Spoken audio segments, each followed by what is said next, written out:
Bonjour, alors c'est Sylvain, une app par jour. Alors de retour pour cette troisième capsule sur Google Sites. Et aujourd'hui, ce dont je vais vous parler, c'est des différents contenus qu'on peut mettre dans un Google Site. Donc pas la mise en page, pas la création du site. Si vous voulez voir ces capsules-là, la première capsule, elle apparaît maintenant. Et la deuxième capsule qui concernait plutôt les thèmes et la mise en page, bien, vous allez la voir maintenant. Donc, pour insérer du contenu à l'intérieur de mon Google Site, ce que je vais faire, c'est que je vais créer une nouvelle page pour commencer. Donc, dans les pages, vous allez voir ici que j'ai simplement une page d'accueil.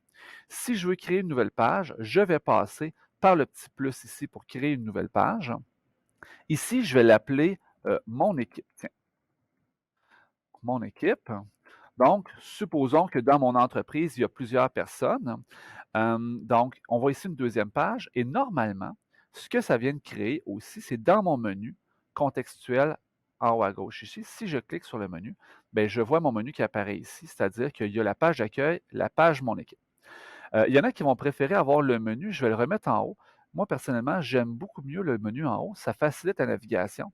Donc, en haut de mon site, ici, j'ai Accueil, Mon équipe, donc toutes mes pages apparaissent là, donc c'est facile de naviguer.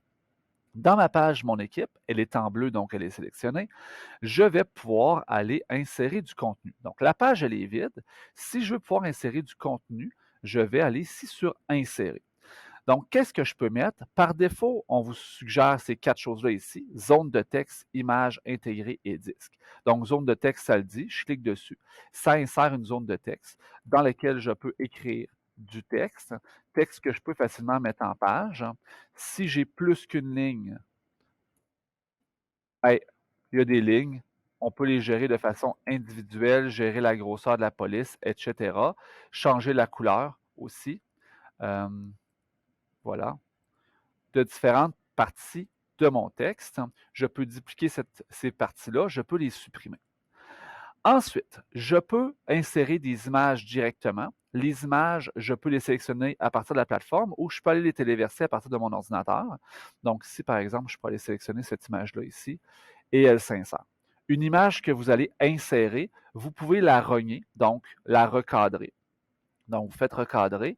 Vous devez définir un niveau de zoom ici, à l'intérieur de ça ici, et déplacer votre image à l'intérieur de ce zoom-là. Donc, je vais la mettre comme ça ici. Et je sélectionne. Voilà, j'ai recadré mon image. Vous pouvez aussi annuler votre recadrage au besoin. Vous pouvez insérer un lien. Donc, une image peut être cliquable et apportée vers une autre ressource. Donc, par exemple, si je vais faire la même chose que tout à l'heure, je vais coller mon lien vers la page Facebook une app par jour, mais le lien peut aussi être vers une page. Donc, par exemple, la page d'accueil ou une autre page de votre site web. Donc, si, tenez, je vais mettre la page d'accueil, je vais appliquer. Donc, quand je vais cliquer sur cette image-là sur mon site, je vais arriver à la page d'accueil. Toujours dans mes menus images, donc en cliquant, j'ai trois petits points ici.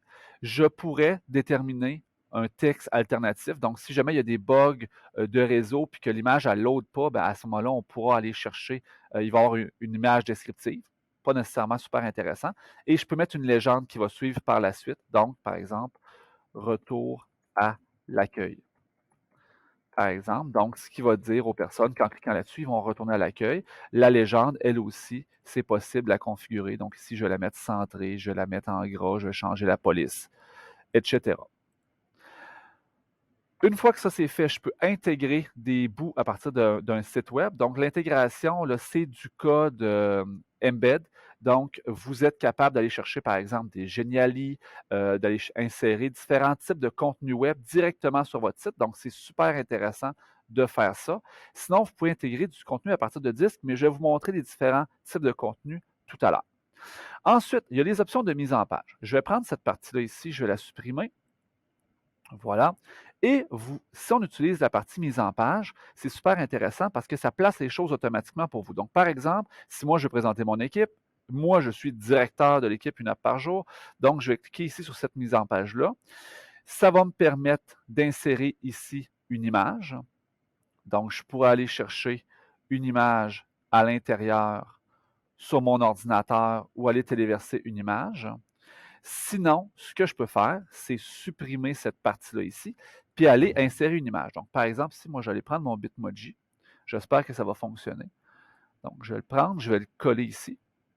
Voilà. Oh, ça n'a pas marché. On va réessayer. Je viens le placer ici. Donc, il ne veut pas. Sinon, ce que je peux faire, c'est que je vais aller le télécharger.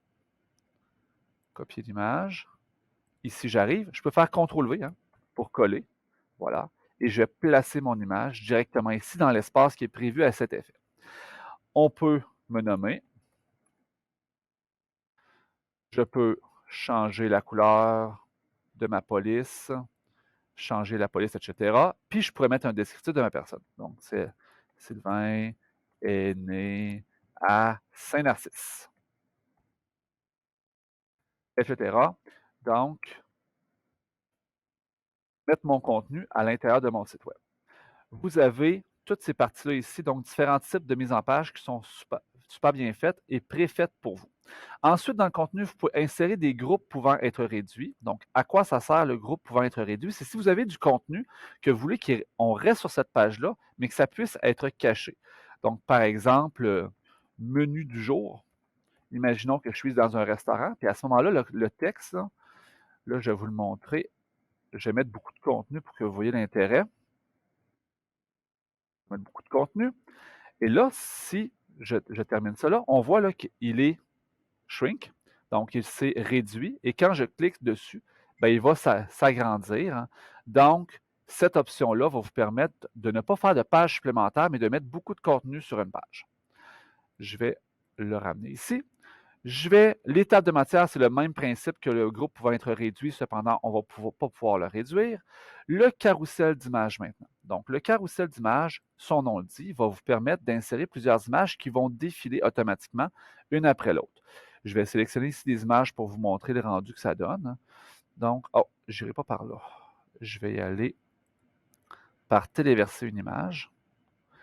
Je vais sélectionner ces images-ci. Toutes ces images-là, ici, je peux ou pas leur ajouter du texte qui va apparaître sous l'image. Et une fois que c'est fait, je vais jouer sur les paramètres. Et là, vous allez définir. Est-ce que je veux que dans mon carrousel, il y ait un petit point qui apparaisse en dessous pour qu'on voit à quelle image on est rendu? Est-ce qu'on affiche les descriptifs, donc les légendes? Est-ce que automatiquement, les images vont défiler une après l'autre ou pas s'il faut les faire manuellement? Et la vitesse de transition. Donc, moi, je vais faire un défilement automatique, puis je vais le faire rapide pour qu'on voit rapidement de quoi ça a l'air. J'insère mon carrousel d'image. Donc, mon carrousel va être ici.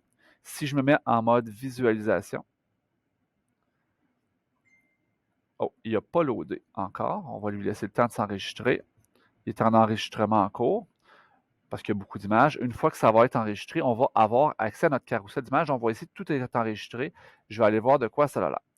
Donc, je viens ici, j'ai mon carrousel d'images et automatiquement, mes images passent de une à l'autre. Donc, par exemple, pour présenter des activités, des photos de classe, etc., c'est l'outil à utiliser. Je continue dans mon contenu. Donc, vous pouvez insérer un bouton. Donc, un bouton qui va vous permettre de passer directement d'une page à l'autre de votre site. Donc, par exemple, si j'insère ici un nom vers l'accueil, donc mon bouton va s'appeler Accueil. Le lien m'amène à la page Accueil. J'insère mon bouton. Il respecte le thème de ma page. Je peux le prendre et le déplacer à l'intérieur de la grille ici pour qu'il apparaisse. Je peux insérer des séparateurs. Le séparateur, c'est aussi simple qu'une ligne qui va séparer deux sections. Les marques substitutives, je ne trouve pas ça super utile, je vais passer par-dessus. Des vidéos YouTube. Donc, par exemple, ici, sur YouTube, je cherche, par exemple, Quizlet. Je vais chercher sur YouTube Quizlet. Et je trouve une vidéo aussi, tutoriel sur Quizlet. Je la sélectionne et elle s'insère. Vous pouvez l'agrandir, la rétrécir et elle va pouvoir être lue directement à l'intérieur du site. Pour l'agenda, vous pouvez donner accès à une partie de votre agenda. Pour la carte, vous allez pouvoir sélectionner votre position. Par exemple, si vous faites une entreprise sur la carte, donc par exemple, ici, moi, je suis à Saint-Égapi. Je sélectionne, je suis placé à Saint-Égapi, je sélectionne et je peux prendre cette carte-là et la déplacer à l'intérieur du site. Vous pouvez aussi insérer toutes les parties de documents. Donc, documents, présentation, feuilles de calcul et formulaires peuvent être intégrés directement sur votre site web. Donc, par exemple, documents et présentation, je vais passer rapidement par-dessus. quoique présentation pourrait être intéressant. Donc, je peux insérer, par exemple, une présentation que j'ai fait récemment sur Quizlet. Je l'insère. Et elle sera la présentation lisible directement à l'intérieur de mon site web. C'est un aperçu de mon Google Slide. Même chose pour un Google Document. Une feuille de calcul, par exemple, qui représenterait un budget pourrait être intégrée à l'intérieur de votre page. Vous pouvez aussi, et ça je trouve ça super intéressant, insérer directement un formulaire sur votre site web. Donc, par exemple, si j'ai un formulaire d'inscription pour notre concentration APS, qui est la concentration informatique à Beau Rivage, à ce moment-là, le formulaire il est disponible, puis on peut le remplir directement sur le site web. Si je me mets en mode visualisation, vous allez voir que ce n'est pas très, très beau, mon site web. Là. Donc, je suis en mode iPhone. Donc, j'ai mon contenu ici qui est inclus jusqu'à mon formulaire Google qui peut être rempli directement à l'intérieur de la page web. Donc, ce sera tout pour cette capsule sur les types de contenus que l'on peut placer à l'intérieur d'un Google Site. Je vous reviens lors de la prochaine capsule. La prochaine capsule, on va parler de comment créer des pages et des sous-pages et comment est-ce qu'on fait pour mettre des bannières ainsi que publier notre site web. Ne manquez pas la prochaine capsule qui apparaît maintenant.